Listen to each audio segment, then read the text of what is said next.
Okay, we're going to kick start on Chapter 13, Lesson 3 for our Shurley English. We're still going to focus on those sentence fragments and those sentences that are complete. We're also still going to work with those helping verbs, making sure that we understand that sometimes our sentences need an extra word to help the main verb along. And we're going to look at those interrogative sentences, and if you recall, those ask a question. So I want you to read the sentence with me. Did the baby skunk run into the woods yesterday? Did the baby skunk run into the woods yesterday? Ask yourself, what do you notice about how I say that sentence and what's at the end? There is a question mark, so we would label that sentence INT, interrogative. All right, let's get started. Did the baby skunk run into the woods yesterday? So ask yourself, who or what is this sentence about? Don't let it trip you up, because this sentence is not about baby, but it's about the skunk. So skunk would be labeled SN. And what did the skunk do? The skunk ran or run.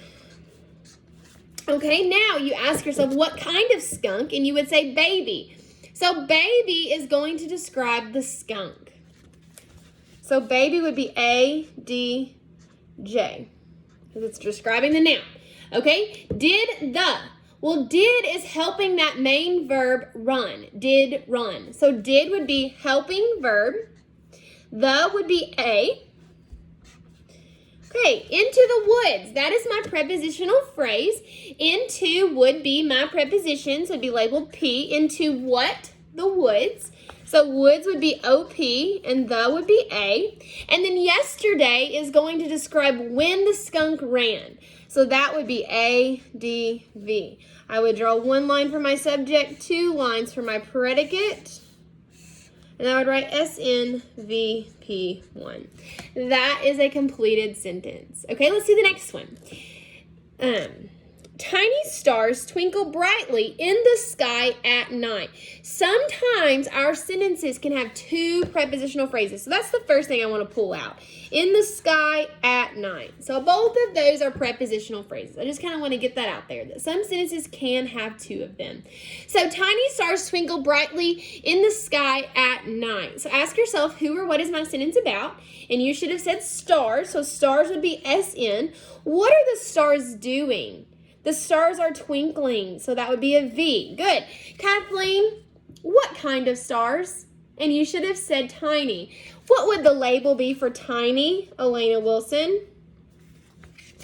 Good. Elena Fetzer, what are the stars doing? They're twinkling. How are they twinkling? They're twinkling brightly. Good. Okay, Aiden, what would be the label for brightly? It would be an adverb. Beautiful. Okay, in the sky at night. Ellie, which word gives me direction in this first prepositional phrase? You should have said in. In would be labeled with a P. In what, Evie? In the sky. So sky would be OP. What is the get labeled? Finn? An A. Good. Okay, Eli, what's another word in this prepositional phrase that gives me direction? And you should have said at. And at would be labeled with what, Elena Fetzer? A P. Good. At when?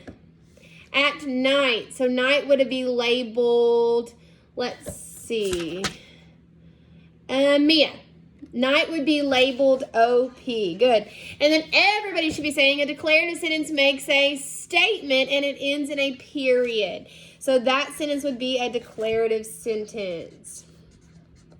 Beautiful job. That's our sentence labeling. I'm going to get right back on here and we're going to take a look at our classroom practice 41. It's in your workbook and it's going to be page 103. So I want you to find that and I'll be right back.